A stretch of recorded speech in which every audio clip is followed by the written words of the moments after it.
하나님, 여기 하나님의 귀한 생명들이 있습니다. 하나님의 꿈이고 또한 교회의 미래입니다.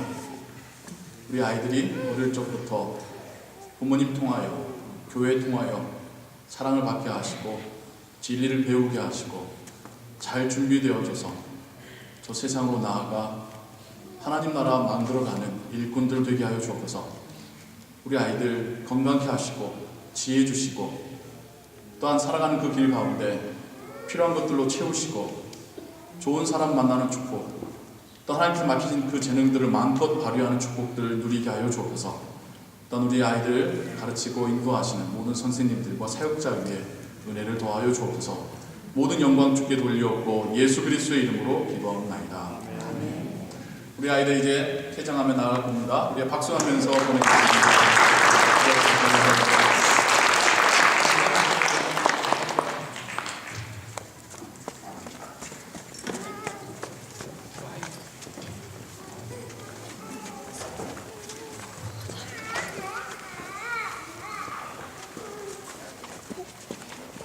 이어서 우리 또 말씀 한 구절 함께 보도록 하겠습니다. 요한일서 2장 12절로 14절의 말씀입니다.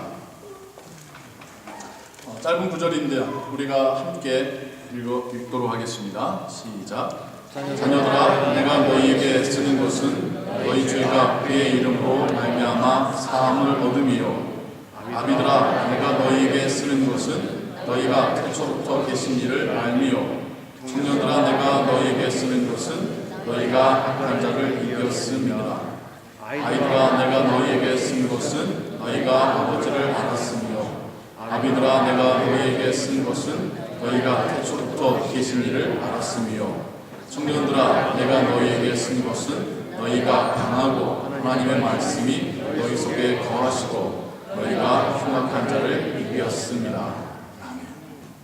이 말씀 위해서 잠시 기도하겠습니다. 하나님, 이 시간 온 가족이 함께 하나님을 예배하고 있습니다. 또한 함께 하나님 말씀 듣기 원합니다. 우리 각자에게 우리의 가정에 주시는 말씀 또한 듣게 하여 주옵소서. 성령께서 우리 안에서 그 말씀 깨닫게 하시고 또 깨달은 대로 살도록 도와주옵소서. 예수 그리스도의 이름으로 기도하옵나이다.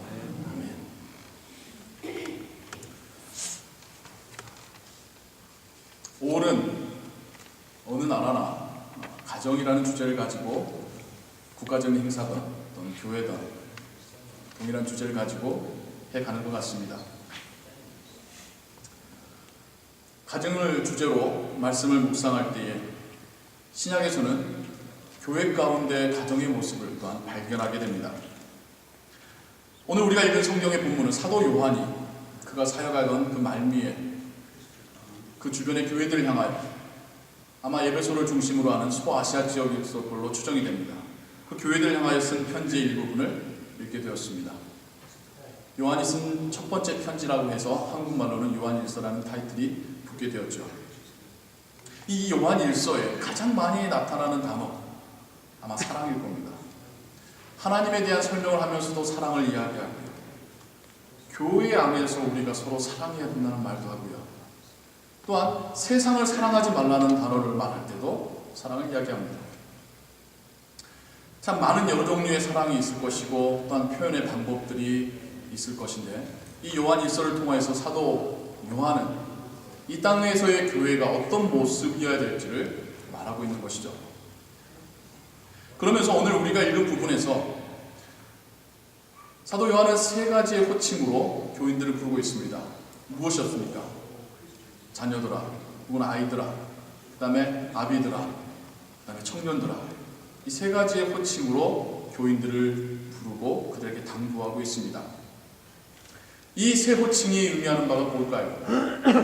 정말 아이들은 오늘 우리 함께 예배드렸던 그 어린 아이들을 부르면서 부르는 것일까요? 아비들은 정말 연로하신 성도님만을 부르면서 하는 이야기일까요? 청년들은 정말 청년들만을 부르면서 하는 이야기일까요? 그렇다고 한다면 순서는 좀 바뀌어야죠. 아이들아, 그 다음에 사춘기 학생들아, 30대, 20대 청년들아, 그 다음에 어른들. 그런 순서로 가야 되지 않겠습니까? 근데 그러진 않아요. 아이들아, 아비들아, 청년들아. 근데 각각을 지칭하면서 그들의 특징을 같이 말하고 있습니다. 아이들아, 자녀들아 하면서는 예수 그리스도의 이름으로 죄 사함을 받은 것을 그 특징으로 말합니다. 아비들아 라고 부른 다음에는 태초에 계신 이를 또한 알고 있다 라는 것을 특징으로 말합니다. 그 다음 청년들은 악한 세력과의 싸움을 하는 자들로, 말씀 위에 강하게 선 자들로 그들을 부르고 있습니다. 그러면 이것은 연령에 따른 호칭은 아닐 거라는 것을 우리가 쉽게 짐작할 수 있죠. 성도의 어떤 신앙적인 모습들, 사도 요한이 우리의 신앙의 삶을 생각할 때에 크게 세 가지로 나눠서 이야기하자면, 예수 그리스도로 그 죄사함을 받은 확신하는 그 모습, 하나님에 대한 이해가 지금 나의 삶 가운데 나를 축복하시는 하나님을 더 넘어서 태초부터 이 세상을 창조하시고 또한 종말까지 함께 하시고 주장하실 하나님으로서의, 영원하신 하나님으로서의 이해, 더불어서 더 나아가서 이 세상 가운데 어둠의 세력과의 전투를, 신앙의 전투를 싸워가는 그 세 가지의 모습을 지금 이야기하고 있는 것이죠. 그 세 가지를 각각 우리에게 대입해 보자면, 부모님을 알게 되고 세상을 알아가는 자녀, 인생의 깊은 지혜를 깨닫게 된 어른의 모습, 싸우고 이기고 지켜내는 청년의 모습과 그 성도들의 신앙의 모습을 서로 연결시켜가면서 부르고 있는 것이겠죠. 우리의 신앙도 그런 면에서 인간의 모습과 참 많이 닮은 점이, 유사점이 있죠. 그래서 그렇게 우리가 비유적으로도 많이 말하고요. 가정과 교회도 참 그런 점에서 많이 비슷합니다. 하나님께서 태초에 가정을 만드셨고, 예수님께서는 신약시대에 제자들의 무리로 교회를 만드셨듯이 이 두 사이에 상당한 유비가 있습니다. 서로 연결점이 있죠. 오늘 사도 요한도 그 교회 공동체를 향하여서 부르고 설명할 때에 가정의 이미지를 가지고 말하고 있습니다. 그래서 저는 교회는 확대된, 더 발전된, 더 성숙된 가정의 모습이다 라고 여러분께 말씀드리고 싶습니다. 우리의 신앙도 참 이런 가정 안에서의 모습과 많이 연결지어서 생각해 볼 수 있는 것 같아요. 예수님을 알게 되고 신앙생활을 시작하게 된 그 모습, 교회를 통하여 하나님을 알아가고 기뻐하고 뭔가 시작된 그 모습, 우리 자녀들의 모습과 많이 유사하죠. 그렇다고 해서 자녀처럼 우리가 아래로 볼 것은 아니라는 의미입니다. 그 특성을 이야기하는 것이죠. 신앙생활 하시다 보면 교회에 대해서 여러 가지 불편한 마음 갖고 계신 분들이 있어요. 근데 오해하지 마세요. 저는 가정과 연결해서 생각한다면 사춘기 자녀의 모습과 비슷하지 않을까.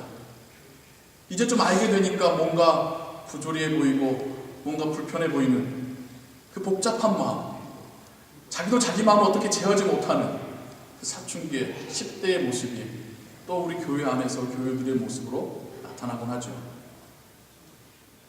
장년이 됐습니다. 가정을 이루었습니다. 그분들에게서 나타나는 모습은 또 뭘까요? 보이는 게 다 일거리예요. 엄마가 되든 아빠가 되든 하여간 집을 가꾸고 애들 먹이고 학교 보내고 모든 게 일로 스트레스도 받죠. 교회에서 신앙생활도 마찬가지입니다. 어느 정도의 단계를 또 넘어가게 되면 이 모든 교회의 일이 일로 보이는 거죠. 이것도 해야 되고 저것도 해야 되고, 좀 더 지나게 되면 우리 할아버지 할머니들의 특징 뭐 많은 게 있겠지만 저희가 먼저 떠오르는 것은 이 손주들을 이뻐하시는 모습이에요. 애리사랑이라고 하죠. 어린 아이가 태어나게 되면 얼마나 좋아하시는지. 미국 사람들은 또 표현을 격하게 하잖아요.